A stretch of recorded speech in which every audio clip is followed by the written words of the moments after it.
Okay, so before we start, how was your midterm exam? Easy? No? Hard? So? Okay, so we'll see. So I tried to get the midterm, not so easy, not so difficult, to just see your performance, and then we can adjust for the final exam. And so far, back to the SQL topic, we've covered DDL commands, like the most basic commands for creating tables, insert data into tables, right? And drop tables. So we said that one of the the main distinction between DDL and DML command is what? What is the main difference between DDL commands and DML commands? So DDL commands are like, for example, creating tables, dropping tables, so on. DML commands, which we'll cover next week, are, for example, when you want to, for example, select some columns from your data, and it's mainly on the data. So what's the difference? For example, if you delete a table versus you drop a table. Changing structure. Exactly, yeah. So DDL commands, that is drop, create, they are focusing on the structure of the table. So anything related to the structure. So for example, when you are creating a table, you are not actually having any data into that table, right? That's just an empty table with some columns. You define the primary key, foreign keys, and so on. So everything is related to the structure of the table, right? Or if you drop a table, you are deleting or you're removing everything completely, not only the data in the table, but also the whole table structure itself. However, if you are using DML commands or data manipulation language commands, they are focusing on the data in your table. For example, if you delete a table using the DML command delete, it only deletes all the data in the table, but keep the structure of the table, okay? It's like you're just emptying your table, but keeping the columns, foreign keys, and everything in place. The same is for example, altering and updating a table. Alter is a DDL command, right? So it's about the structure of the table. You are changing, for example, a structure of your table by adding a column, right? Changing the data type of a column, so everything that is related to the structure again. But when you're using a DML command like update, it's updating the data in your table, okay? So these are just like the differences. Later you don't confuse when to use, for example, delete, when to use drop, or when to use alter versus when to use update, okay? That's the difference. Now, we've learned how to create tables. Also inserting data into tables. Inserting data into tables is a DML command, but we covered in DDL because I wanted to show you an example of like a real table with some data in it, okay? But that's a DML command because it's again about the data in the table, right? You're inserting data into the tables. And nothing about the structure is changing. Now, SQL Views, I'm not sure if we've covered this. Just quickly review if we've covered. So you can think of SQL Views as a virtual table, or you can think of it as a window through which you can see your data, okay? You can think of it as a saved SQL statement. So it's not a real physical table, okay?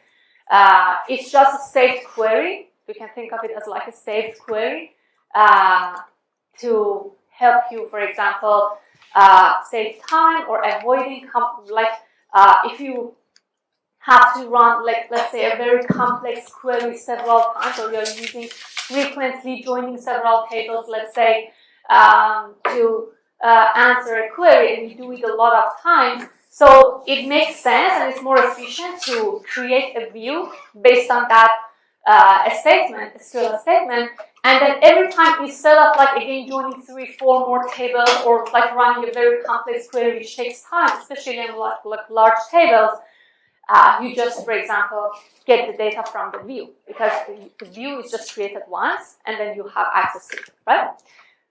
So it's the result of a stored query or set of queries to fetch data from the database. So you can see that it's just getting data from different tables. And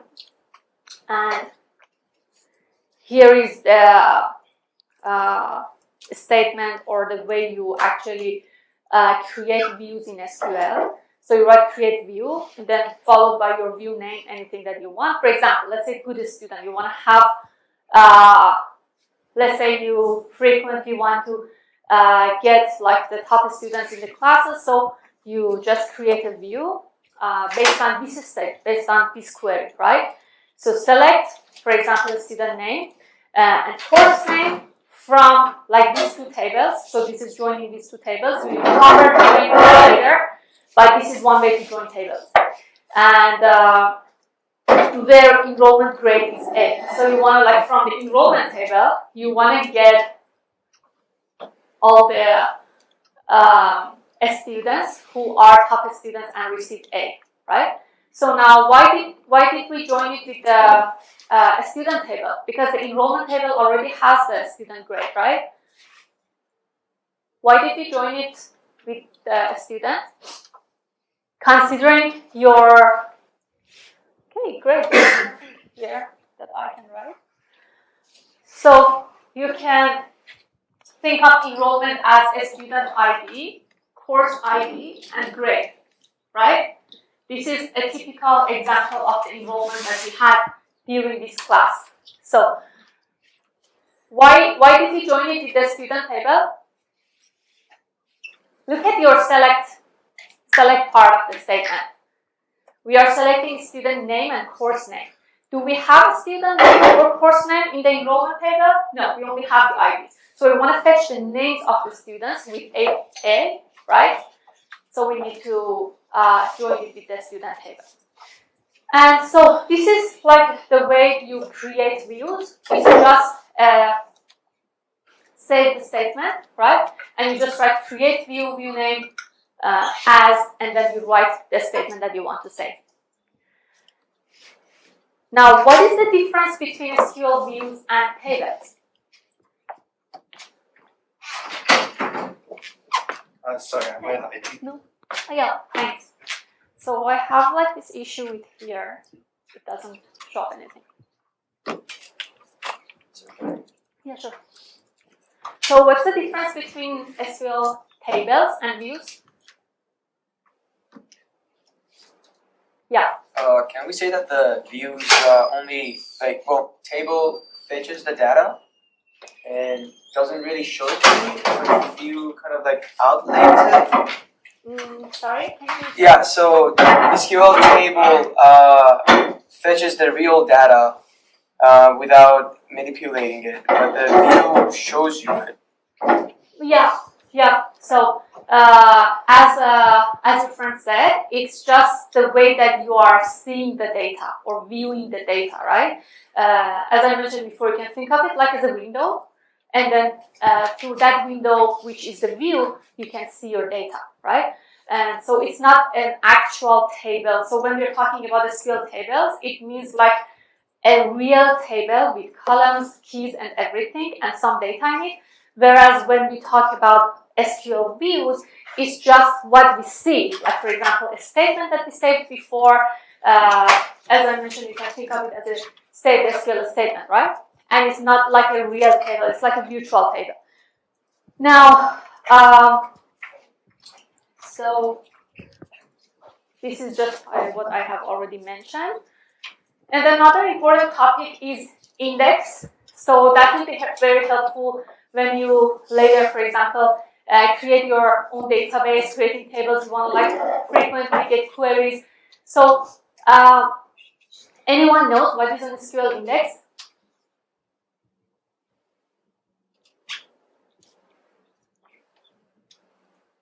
Or when is prime, for example, primary key is an example of an index. Like by default, it's always create, when we define the column as primary key, it create an index on that column. Yeah. I was gonna say, is this the same index as we have on in arrays? That when we are like coding with a regular coding programming language, that we have like different indexes in an array to point out to a certain address. Is it the same index? Similar? Yeah, it's similar also to, for example, indexing like in, for example, when you are searching for like a specific page, for example, in a book, right? So it works by, and I'm going to explain further, but when you define an index on a column, right? Like for example, when you define a column as a primary, you automatically use it as index, it's mainly for the purpose of faster querying. And you'll see why it speeds up the query. So I'm going to give you an example of searching for the data that you're looking for with index and without index. And then you can better understand how indexing helps. So it's used to provide rapid access for quick lookups. And so how does it work? How does it actually speed up the search? The main, I added this slide, you may not have it in your previous version, because I got a lot of questions in the past semesters when I was explaining, and then I realized if I just add an explanation that the index is, like the column that you define index on is sorted, this will help you understand how it helps. So for instance here, this is an example I wanted to show you. You have a table with 3 columns, company ID, units, and the unit cost. Now, the company ID column, as you can see, is not sorted, right? So you have, for example, it starts from company ID 10, 12, 14, and then it goes up and down, so it's not sorted. And we haven't defined any index on this column yet. So if I want to search for a company ID equal to 18, how does it work?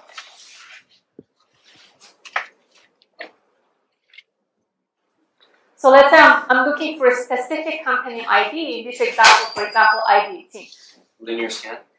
A linear scan? Yeah, linear scan. So it goes like row by row, right? Start from the first row, and it has to scan the whole table. Which you can imagine if your table is large, and that's why when we talk about when to define an index on a table, one condition is that if your table is large. If it is small, it doesn't make sense. So if your table is large, it takes a lot of time to scan the whole table and go through like each row to find, for example, those rows where company ID is 18, right? It has to scan like thousands or millions of rows. Now, what if we have an index? What if we define an index on, let's say, company ID, okay? So if you define an index here, you can think of another separate table with a company ID, that is the column that you define your index on, and a pointer. And this pointer is just like a pointer to the physical address of that field. And so, what is the difference here? Can you see the company ID? Like here is the image is not like really high quality, but the company ID is sorted. So it starts from 10 to 21, and it's sorted in ascending order, okay? So, having that information, how do you think now creating this index on the company ID speed up the search if you are looking for, let's say, company ID equal to 18? How does it speed up the search? You can do a binary search. A binary search. Yeah. Can you explain more? So it cuts the table in half, and then it sees if the max of one of the tables is if the number we're looking for is greater than the max of one of the tables. Okay. If it's greater than one of the tables, it looks for it in the other table. Yeah. So it's binary search is one way. So we can use sorry. Sorry, it's the brightness. Like this is by default here, but I cannot see it here. So when I want to write, I have to come back and see it. It's very difficult. Another way I can see, like if you just switch it to main and then write on this side while you're doing the thing, because I'm not sure, like if it's the actual monitor that wrote, or if it's like the settings, and someone messed with the settings. Yeah. So I can't really Yeah. see what's going But on. I'll give like 10 minutes break in like 20, 25 minutes. Can we meet then? Like let's say 12:30. 12:30. Yeah, thanks. Thank you. Okay, so now we said we were talking about this example when we are searching for a specific company ID, let's say company ID 18, and then we want to see how does it work if we define an index on that column versus if we don't define a column. So we said if we define an index on the column, if we don't define an index, it just has to scan the whole table, right? Every row until it finds all the rows where company ID is equal to 18. Whereas if you define an index on this column, it speeds up the query. How? It first check that index table where it contains the company ID like in sorted manner, right? And a pointer to the data in the actual table, right? So it scans this table. It's sorted like, so because it's sorted now, it can use like much more efficient algorithms like B+ binary and so on to actually directly go to the row where company ID is 18 and then using the pointer to fetch the rest of the data from the table, right? So it's based on what I just described, when do you think, except what I mentioned that when the table is large, when do you think it's best to use an index on a column?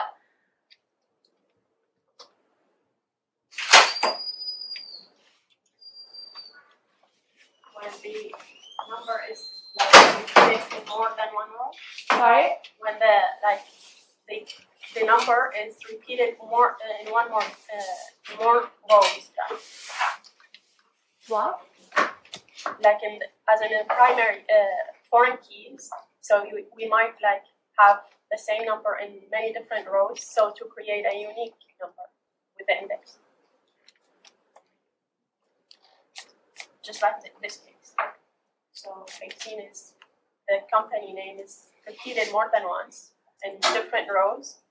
So if we create a unique pointer, What if it's not repeated, but we are going to like frequently use that column in our queries? Let's say, for example, we are grouping by a specific column frequently, or we are using that frequently in our select part of the statement. So it's mainly about how frequently you're using that column later and how complex those queries will be, right? Because the main goal is to speed up, right? If the query is already like fast, why do you have to define an index, right? But if you're dealing with like a table with some columns that you're frequently using, it's a large table, and then you have like, for example, you're using that column in, for example, group by, order by, your select part of your statement, right? And then it's a good way to define an index on that column.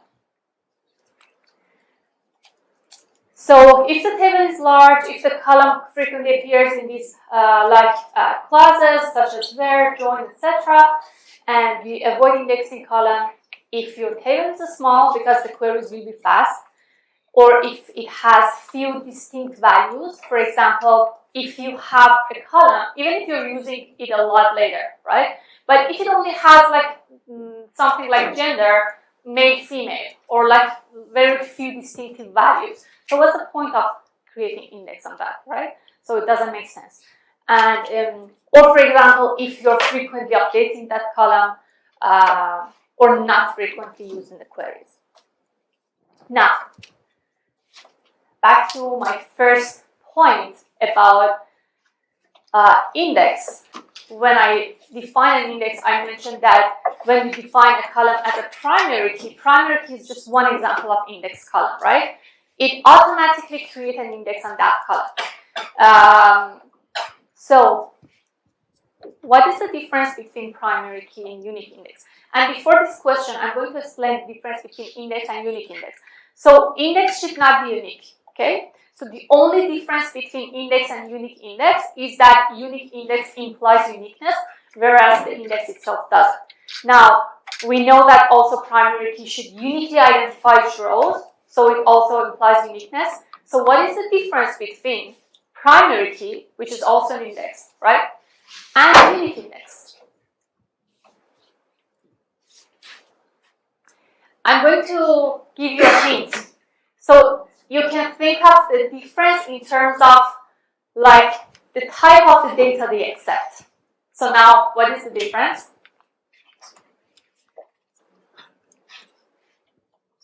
If unique index is an index, it should be a number. It should be a number unique index, maybe, because only then you can arrange them in a ascending or descending order. And the primary key could be anything. That's my guess. I was just saying the same thing. It has to be numerical, and the other primary key doesn't have to be. But it's recommended that it is. Yeah. I have a question about that. Excuse me. Primary key doesn't need to be sorted though. Index does, right? Yeah. In general, like any table in SQL is not sorted. So your tables are not sorted. And so, do primary keys accept null? No. No. No, we cannot have null. What about index? Does index allows null? Yes, that's the main difference. Okay, so otherwise they are the same. So when you define an index on a column, it doesn't imply null, so it can still, like a foreign key, it can still accept null values, but primary key cannot accept null. So that's one difference. I also put some links for you if you want to like see more about index, primary, unique, full text. That's out of the scope of this class. I just wanted to explain a little bit more. Okay. I'm going to update the file later for you. So, is it clear what is the difference between primary key? First, is it clear what is index? Do you have any question about index? And I'm going to also go back to what your friend just said about the difference between index and primary key, define index only on numeric values. And I'm going to give you an example, which is not true. We identify, we can identify index on almost any column. So it's mainly the question about whether defining an index on a column helping you for like faster query or not. Is it efficient or not, right? But you can define it on any column that you want. It also accepts null values. So your friend said it's the difference between primary key and index is that primary key should not be numeric value, right? You can define primary key on a column that doesn't contain numeric values. For example, let's say you have a product code, or for example, course code as your primary key, and it doesn't necessarily have any numeric values, right? It can also have alphabets. And so that's for primary key. And I said primary key can also serve as an index, which should help you understand that so index has no problem or limitation with being numeric or not, right? If a primary key can be a non-numeric column, right? Like for example, course code, etc. So index could be, right? Now, the fact about sorting that might confuse you is not only about like sorting. We don't only sort numbers, so we still can use like sorting on. Let's say if you define an index on a customer name, okay? So it still can sort that based on. You can think of it as an alphabetical order, okay? And so it still can sort that. So this is just to help you the differences. In terms of uniqueness, primary key and unique index are the same, whereas index doesn't imply uniqueness. In terms of allowing null, index and unique index both allows null, whereas primary key doesn't.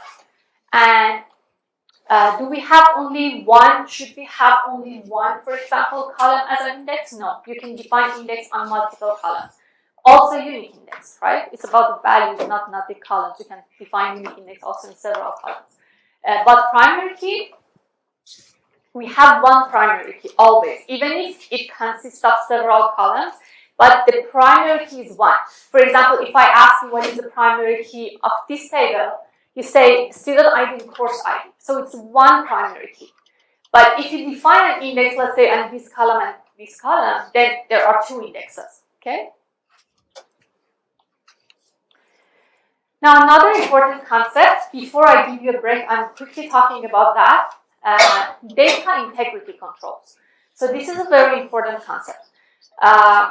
I talked about integrity a lot of times, right? So integrity refers to the accuracy or validity of the data. We have three main types of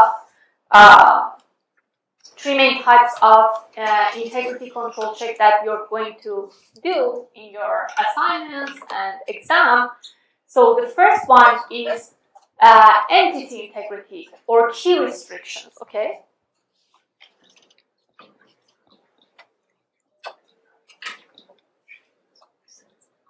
Now we have also domain integrity, and then finally we have referential integrity. So when we talk about, so these are checking the validity in 3 different aspects. One is checking for the entities and the keys mainly, like, for example, you're checking your table's primary keys, that should be, for example, not null or must be unique, okay? So that's your first check. And then we have also domain restrictions or domain integrity, where you check, for example, for the data types, the format of the tables, and so on. So that's about the range that you accept, for example, for a specific column. And cross-reference restrictions or referential integrity, this is what we've discussed mostly in this class. It's mostly about foreign keys, right? So I want to make sure, for example, do you remember when we were creating tables, we said the order matters. So we want to start with the tables without foreign keys first, and then creating tables with the foreign keys. And the reason is because if you are creating, for example, enrollment table before a student table, when you create the tables, you have to define the foreign keys. And now the foreign keys is actually primary key in another table, which you have not created yet. So it doesn't make sense. So you have to first create a student table. You first have to create a course table and then enrollment table, because enrollment table is going to reference those 2 tables. And when you're dropping the tables, the order is the opposite way, right? Because you cannot drop, let's say, a student table first. Because if you drop the student table, now we have an enrollment table which is referencing a table that doesn't exist. Okay, so it's very logical. You just have to think about what happens, or if you don't think, don't worry, you get an error in SQL and then you fix it. It just saves you time to know these in advance. So for entity integrity, no part of the primary key can be null. We said primary key cannot accept null values. Should be unique, right? Because primary key is a column that can uniquely identify each row. Specify primary key or define a unique index over that key. Adding constraint for attributes. So these are the things that you check, like your constraints, your indexes, primary keys, and so on.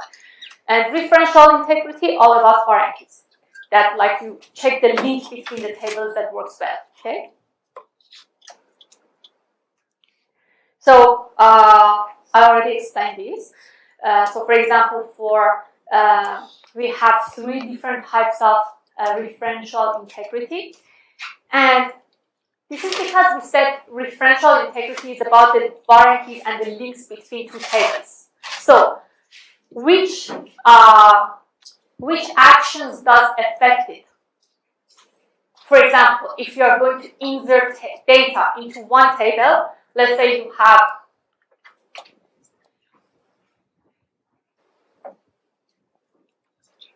you have a table, for example, a student, okay? So you have a student table here with a student ID, a student name, and so on. And then you have the course table, okay, with the course ID, course name, and so on. Then you have also enrollment table.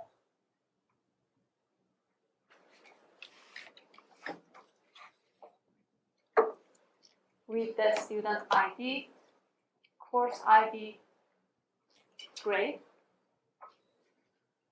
So this is linked to this table. So I really don't have any left. No, I cannot write anymore, but I can explain. Okay, so these two tables are linked, right? These two tables are linked too. So when we talk about the actions that affect like these links between the tables or referential integrity, one of them is insertion, right? Or inserting data into a table. The other one is updating a table. For example, if these two tables are linked together, right? And let's say you are updating a student name, right? So this affects the data that we have here because they are linked, and this student ID is the same as the student here. If you're deleting a student here from your, like, if let's say a student dropped from the program completely, right? So it should be also deleted here. Or sometimes you don't want to allow it. So we have to think about different ways that we want to address that issue, right? And I'm going to explain that. Or the other thing is about deleting, updating, and inserting. Actually, I mentioned all three options. So there are different actions that we can do. So you can define and delete restrict, set null or set to default, and you can also define cascade. So I'm going to explain what is that. Before that, this is the general form when you are creating a table and you want to make sure about like the referential integrity. So it's the best case that you think of these things in advance when you are creating your tables. Because if you don't, the default is always restrict. And what does restrict mean? For example, if you define and delete restrict, it doesn't allow you to delete. Right? It doesn't allow you to delete a row from the child table because it depends on the parent table, okay? So, for example, it doesn't allow you to remove a department, right, if there is an employee working in that department. And so that's the default. But what if you want to cascade or reflect those changes in the child table? What if, for example, if you updated some information about a student, for example, you updated, I don't know, student name or anything. You want to reflect that change into the other table, not restricting that or from happening, but you want to actually making that things happen in both tables. In that case, you're using cascade. And we also have set null, set default, which means, for example, if I define set null and delete. For example, I say create table, for example, I don't know, table a student or any table that you want to think of. Then I add my primary key, foreign key, and then right after foreign key, because foreign key is what defines the links between tables and is about the referential integrity, right? This is where you have to check that. I want to say, okay, undelete set null or set default. What does that mean? If you define that on a column that is a foreign key, it means that the other column in the table that it is linked to, for example, if it's department ID in the employee table and department ID in the department table, if you define it as set to null or set to default, when you delete it, for example, if you delete a department, in the employee table, the department ID will be null. Okay? Or if there is a default value in your database that you can think of, then you can also set it to default value. How about if there is an index connected to that column? And you Sorry? If there is an index connected to that column, and then you delete it in another table, like a row, you delete a row. So if the indexes will be like altered as well? You define an index on a column in a table. And So for example, if you define an index on so these are different things, okay? So you basically define it. It's like, for example, when you say, if you define a column as a primary key, what happens to the links on the other tables? You know what I mean? So when you're creating your tables, referential integrity is mainly about the foreign keys, okay? Because the foreign keys are the columns, not necessarily the index. For example, you may define an index on customer name, right? It doesn't appear on the other table necessarily, right? I'm going to show you some example to better understand what is the difference. But just the definition first. See the definition of restrict or no action. If a specific row is referenced, so referential integrity, the name suggests, right? It's about the two tables that referencing each other, right? It's about foreign key columns and how that foreign key, which is the primary key in the other table, for example, here student ID is foreign key because it was primary key here. Here course ID is foreign key because it was primary key here. And that is important. If I'm going to change the course description, even though course and enrollment are connected to each other, does it impact here? No, doesn't have any impact. The only thing that shows the impact is the course ID because that is the foreign key here. And here, the only thing is the student ID because it's the foreign key here. Now, when we define restrict or no action, if a specific row is referenced, changing or deleting the key is not allowed, as I mentioned before. Cascade just reflect that changes or like deleting or anything that you're applying to the referencing table. Set null or default is just setting the reference, that column is reference table, either set it to null or default. Let's see an example. So, for instance, let's say I create a table enrollment. When you are creating this table, so the first few lines you already learned it, how to create a table. You write create table, table name, followed by the columns and their types, whether they allow null or not. Then you define primary keys, foreign keys. Right after foreign keys, you go into your referential integrity, okay? Controls, integrity controls. So, for instance, you define foreign key course ID, right, which references the course ID or CID in the course table, right? References the course table, column course ID. Now I want to identify what happens and delete, okay? So I write undelete restrict. What does this mean? If I define undelete restrict on the course ID on that column, what happens? You cannot delete it and then Yeah. So if someone enrolled in the course cannot be deleted, right? So let's say 140 students enrolled in 3421. I don't want to allow that course to be deleted because students enrolled in that course. It depends on the logic behind it. You may find different ways to apply that, right? It depends on what you want to do. Or foreign key, a student ID references the student table, a student ID column in the student table, and I define undelete cascade. What happens? So if I define undelete cascade, let's say this is the enrollment table, I define, and this is my foreign key student ID, and I want to define undelete cascade. Now, if I define undelete cascade, what happens if I delete a student? Automatically updates this in the other table? Yeah, reflect that here. If you remove a student from the student table, that a student is also will be removed from the enrollment table. Let's say here in the student table you have a student Mona, okay?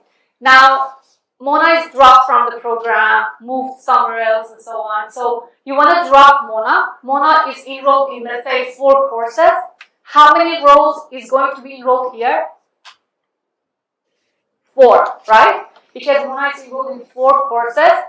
Mona is not here anymore, so the 4 courses are going to be, the 4 rows of the enrollment related to that student, which is Mona, are going to be removed, okay? So that's the definition of undelete cascade.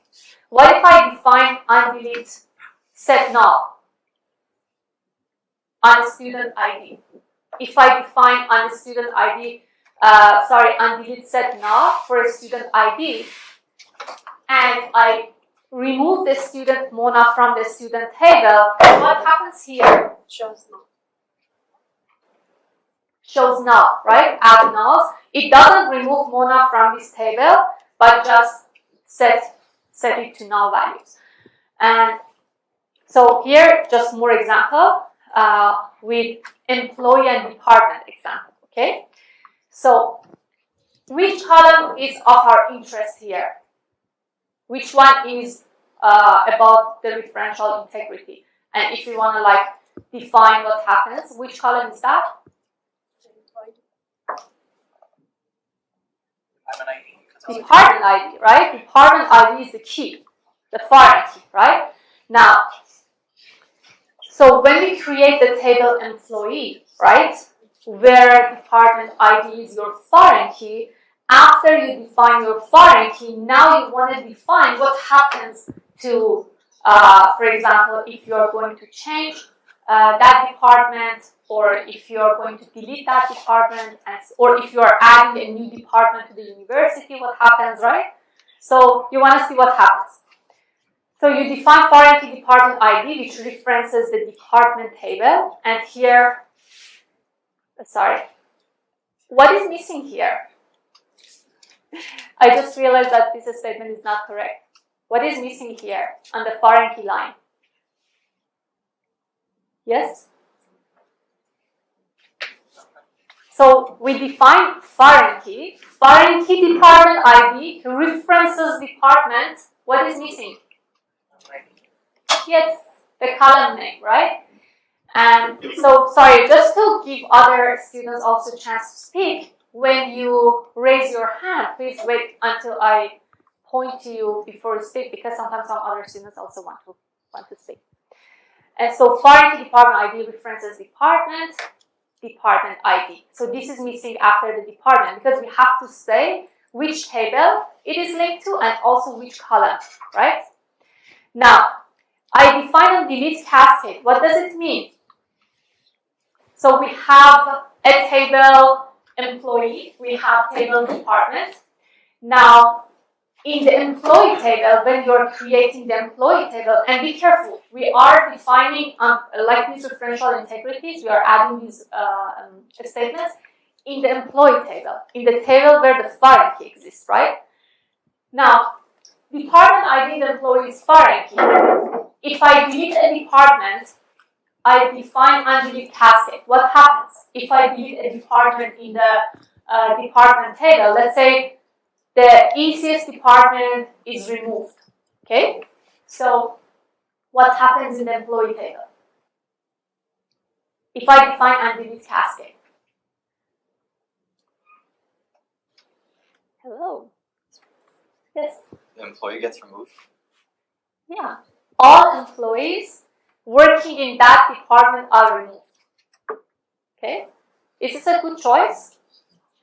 No. This is just an example. But this is not a good strategy to address deleting a department and its impact on the employee table. You may want to remove a department for some reason, but the employees may still, for example, working, shifting to other departments and so on. It all depends on what you have in your mind and what is the logic behind that. And but maybe you want to think of, like, if you are removing a specific list, think of a company, and you want to remove a department, but also with all its employees, right? So we don't need, for example, I don't know, a marketing department anymore. And if you don't need that department anymore, you may not also need those employees working in that department. So in that case, undelete cascade makes sense. And we have an update set null. So if I update a department in the department table, if I update some information there, what happens on employee table? We updated it, sets value to null. Yeah, set to null. We just defined it as set to null. For me, most of the time, for updates, the cascade makes more sense. When you're updating a column somewhere in your primary table or your parent table, it makes sense that change will be cascaded to the other table, right? So if you're updating, for example, department ID, it makes sense that it also be updated in the employee table. Now, you can see here, undelete restrict example with some data, okay? So we have employee and department tables. Now, what happens if we define undelete restrict? So this is an example of a delete restrict. So can someone explain what is happening here? and why these two cannot be deleted, whereas this one can be deleted. Because we said on delete restrict, if we define on delete restrict, it means that we cannot delete it. And if you do it, if, for example, you define nothing when you created tables, like the way that we created tables last session, right? So we didn't define anything on delete cascade, update, set null, right? And I said the default is restrict. So if I want to, for example, delete a foreign key there, like from the parent table, it doesn't allow me. You will get an error, right? You will get an SQL error that you cannot delete that column because it's referencing, for example, another table. If you want to allow that changes, then that's when you have to add, for example, these things here, so that it knows if you're going to delete department ID, what to do, for example, in the department table. Or, for example, if you're going to update the department ID, what to do with the other table. So why these two, department ID 1 and 2, cannot be deleted, whereas department ID 3 can be deleted?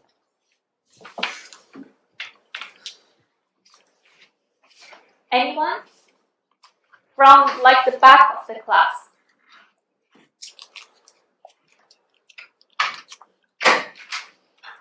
Yeah? Because it's not referenced anywhere. The third column. Yeah, not referenced, right? So the first two, because they are used in the employee table, we cannot delete them, right? Because we define and delete restrict, and because these two departments are already used in the employee table, and because there are employees working in that department. So for example, mindset might be this. I do not want to allow, for example, a department to be deleted or removed if there are employees working in that. So I define undelete restrict. So if there is an employee working in that department, I'm not allowing this deletion, right? Otherwise, like department ID 3, because there is no employee working in that department, we can delete it. Undelete cascade now. So what happens here? So before we delete it, this is what you have in the employee table and in the department table. Now, when we define department ID in the employee table as a foreign key, we define undelete cascade. So we want to cascade that into the department or the parent table, right? So if we are removing a department, right, it should be also reflected here. So if we are removing a department from the department table, from the parent table, so you want to reflect it also here. Now, we remove department ID 1, so as you can see, all the employees working in that department, like everything gone, right? You just simply remove those two rows, so all the information in those rows also gone. What if on the same tables and the same like foreign key that we are discussing, what if instead of undelete cascade, I'm defining undelete set null? So in that case, if you want to keep the employees, maybe you want to like reassign them to some other departments. They are valuable employees, you want to like use them in other departments. So you still delete you want to allow the deletion of this department, but you want to keep the employees. So you are going to set null on department ID so that if you delete department ID 1 here, then you still have these employees. On update cascade, that should be easy now for you. What happens here? On update cascade. Cascade or just reflect any changes in the other table. So what happens here? If I, when creating the employee table, if I define an update cascade on the department ID. I think it'll change the department ID if you change it in the department table. Yeah, the change will be reflected in the other table because we define cascade. So if you are changing department ID 1 to 8, right, then this will be reflected in the employee. Or let's say, for example, I'm changing a course ID. Let's say a course ID ECS 3421. I'm going to change it to 3422.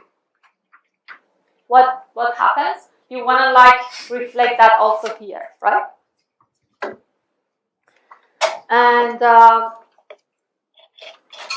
so this is about the database diagram. So it's so this slide is for when I was using the Microsoft SQL Server Management Studio, SMS, which had this option. I know that Azure Data Studio doesn't have this functionality, and I think VS Code also doesn't have. So that's why for your assignment I mentioned it's optional.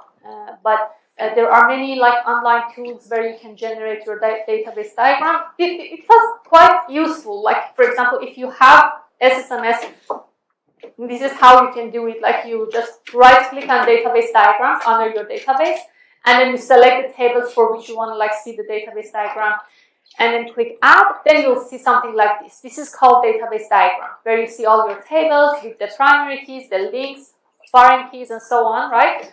And now, one good thing about it is that if you right-click on the link between these two tables, you can also check or like change the settings for the referential integrity controls. Like for example, you can also from here, you can change, for example, what happens in delete, update, insertion, and so on. So this is, you go to properties, and then here you can see, for example, for the delete rule, you have delete rule, insert, update. You can change like these settings for any of like these actions. So we are done. I'll give you 10 minutes break, and then we'll go back with the DMF. Okay.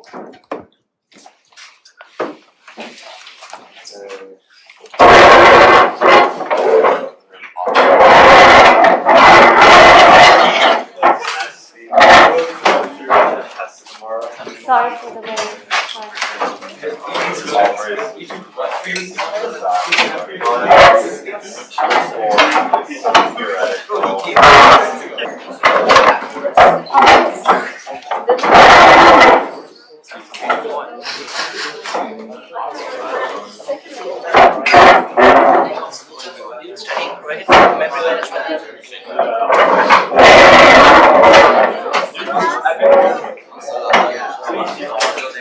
It's cheap too, right? Because it gives you snap. Yeah, that's actually what happens. For referential integrity, you have to identify what happens on insert, delete, and update, and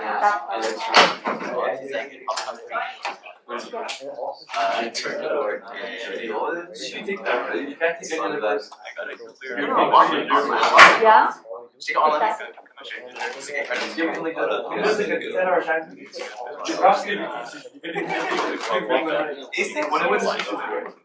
I don't think But only with the I think we can do I can take it.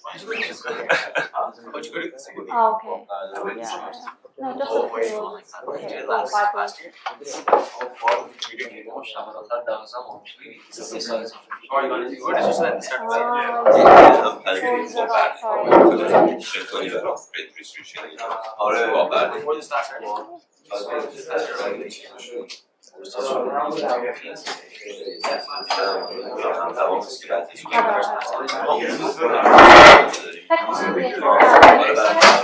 NSSQL extension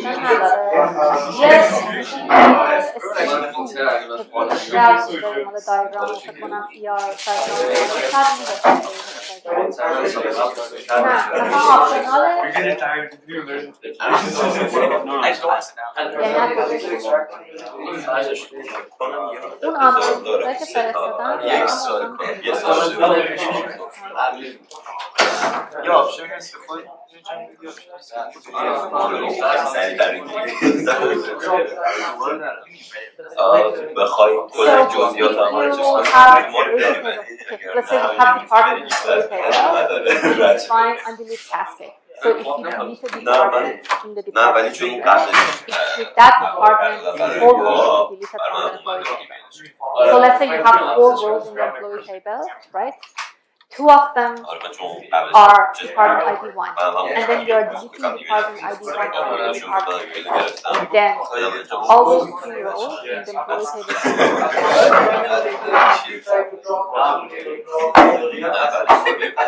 Derslikler güzel ki. Oh, that's not about the conference.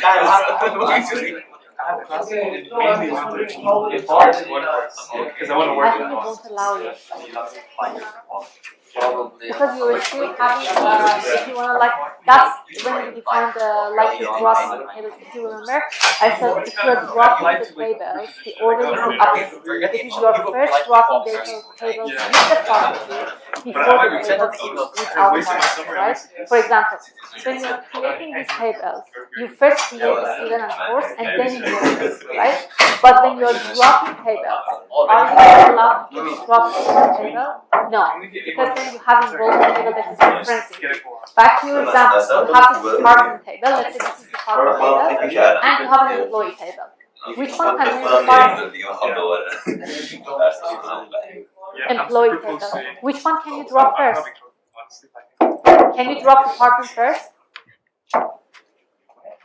No, because if you drop department, you have an employee referencing to the table that doesn't exist. So you have to first drop the employee table. The only update that I did was I tried to make like start the solution make sense, but still like the main components are the same. And also I added more information about tools and setup, but the whole essence is the same. Like the tables are the same, and the rows are the same, but I'm just Get like the idea of law.